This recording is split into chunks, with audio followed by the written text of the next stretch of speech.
సహచర మీడియా ప్రేక్షకులకి స్వాగతం.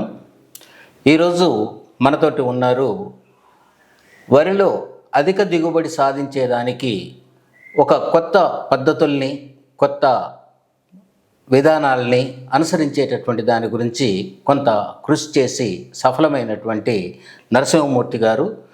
వరి అధిక దిగుబడి ఇచ్చేటటువంటి దానికి కొన్ని కొత్త పద్ధతుల గురించి మనకు తెలుపుతారు. దాంట్లో ముఖ్యంగా ఆరుతడి పంటల విధానం ద్వారా వరి ఎక్కువ ఎలా తీసుకోవచ్చో నరసింహమూర్తి గారిని అడిగి తెలుసుకుందాం. నమస్కారం నరసింహమూర్తి గారు. మాది మఠంపల్లి గ్రామం, మఠంపల్లి మండలం, సూర్యాపేట జిల్లా.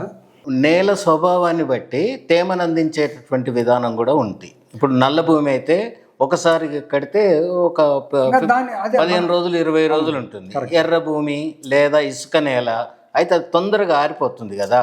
అట్లాంటప్పుడు ఆ తేమని ఏ స్థాయిలో గమనించాలి, ఎట్లా నీరు ఇవ్వాలి?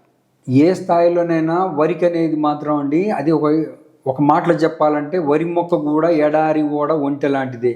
కేవలం అంటే ఏళ్ళ దశాబ్దాల తరబడి దానికి నీళ్ళు ఇస్తా మనం ఏదో ఈ కలుపు నివారణ నిమిత్తం నీళ్ళు ఇస్తూ మనం చెప్పినా కానీ వాళ్ళకి అర్థం కాని పరిస్థితుంది. కానీ ఇది మనకి ఎక్కడ అర్థమవుతుందంటే, ఒక్కోసారి మనకి ఇప్పుడు నాగార్జున సాగర్ ఎడమ కాలువ కింద ఆ నిడమనూరు దగ్గర ఒకసారి కాలువ గండిపడి 4 రోజులు కాలువ రాలినప్పుడు మొత్తం నెల 15 రోజులు పొలం మొత్తం అన్ని కాలువ కింద ఉన్న అన్ని భూములు కూడా ఎండినాయి.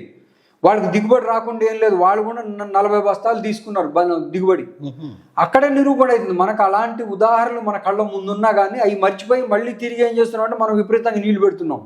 కానీ మీరు అన్నట్టు దాని భూమికి అనుగుణంగా మనం ఇప్పుడు కనుక అంటే ఇప్పుడు ఈ పరిస్థితి కూడా ఎప్పుడు వస్తుంది, మనం రేగడి నేలకి మనం ఒక తడి అందించినా దానికి నల్ల రేగడికి దాంట్లో మట్టి అణువులు దగ్గరకు ఉంటాయి, దానికి తేమను ఎక్కువ నిలుపుకునే సామర్థ్యం ఉంది.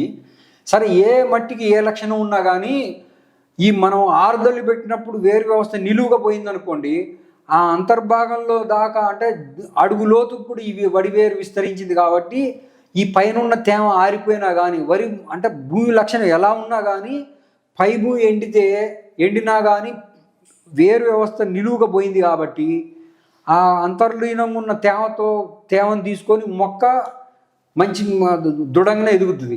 కాకపోతే మీరు అన్నట్టు మరీ అంటే మనం ఇసుక పొరన్న భూమిలో కానీ లేకపోతే మన రేగడి భూమిలో దానికి అనుగుణంగా మనం కొంచెం తొందరగా తేమ ఇచ్చుకునే పరిస్థితి ఉంటుంది తప్పితే అసలు ఎక్కువ రోజులు కూడా మనం తేమని మనం ఇయ్యకపోయినా ఈ పద్ధతిలో మనం ఆరుదళ్ళు పెట్టిన పద్ధతిలో అది ఎక్కువ నిలదొక్కుని మొక్క దానికదే ఎదిగే పరిస్థితి ఉంటుంది.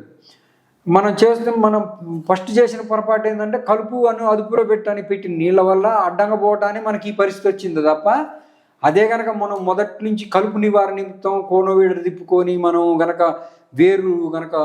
కలుపు నివారణ నిమిత్తం కోనోవేడ తిప్పి కలుపుని మనం నివారించుకొని వేరు కనుక నిలువగా పోతే కనుక భూమిలోకి అసలు ఈ వేరు ఎంత లోతుకు పోయిందనే విషయం కూడా రైతులకు కూడా అర్థం కావడానికి ఎక్కడ అర్థమవుతుందంటే, ఈ డమ్మీ పోసే చోట ఆ నీళ్ళ ఉధృతికి ఆ ఒండ్రంతా కొట్టుకుపోయి అది ఎంత లోతు పోయింది అనేది వాళ్ళకి అక్కడ అర్థమవుతుంది.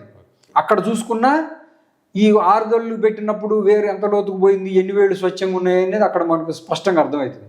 ఆల్రెడీ వేరు తీసుకున్న తేమే మొక్కని 15 రోజుల వరకు ఎలాంటి తేమ ఇవ్వకపోయినా దాన్ని తట్టుకునే పరిస్థితి అది వస్తుంది అన్నమాట. ఇప్పుడు దీంట్లో హైబ్రిడ్ రకాలు కూడా ఈ సాగు పద్ధతిలో చేసి పండించుకోవచ్చు. ఏ పద్ధతిలో అయినా సరే సార్, మొక్కకు కావాల్సింది అంటే ప్రాథమిక అవసరం అసలు ఫస్ట్ సూర్యరశ్మి. మనం నీడలో తెచ్చి ఏ మొక్కను కూడా పెంచలేం కదా.